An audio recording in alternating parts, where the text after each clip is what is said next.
If you're between the ages of 30 and 50 and think your daily workouts are enough, they're not. You're losing the fast twitch fibers that let you move fast, react fast, and stay alive. Here's why training for power might literally save your life.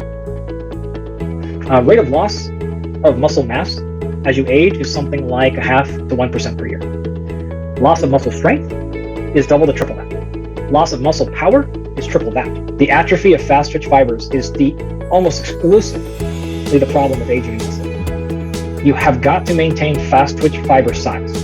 But I have to focus on the atrophy of your fast twitch muscle fibers because it's already happening. Oh no! And we need to stave that off. And we need to put in the gym systems to support the reversal of that process. Those fibers require specific types of training. Unless you specifically do that, you just don't have any chance of those issues. Hypertrophy is pretty non-specific in terms of your training application. But if you want to make sure that you're targeting fast twitch fibers, like this requires very specific protocols, or like you have no chance. Fast twitch, slow twitch fibers are going to get activated with any activity of daily living. They're going to get activated with any amount of physical training, whether you're doing intervals, zone 2, zone 6, that doesn't matter, right? Zone 28, pick whatever you want. Slow twitch are good. It's the fast twitch fibers that require intention. And that's why I make such a big deal of it, because you can't accidentally get those. You know, if you or I step off a curb we weren't expecting to be there, or, you know, when you're stepping from one level to another and the level is different than you expected, that immediately destabilizes you. Well, the ability to react to that very quickly and get a firm footing, that is a very power-driven movement, right? That's not really about how strong you are, it's actually about how explosive and powerful you are. That is a type 2 muscle fiber phenomenon.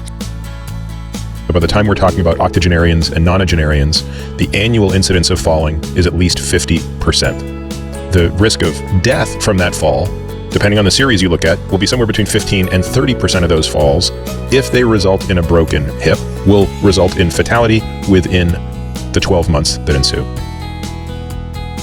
And as you said, I think skipping is the way. So I'm on board with the skipping movement. Let's get everybody skipping. Because it is, as I said, this is your ability to be plyometric, to work on those eccentric force capacities and move in a way in which you can actually express yourself again.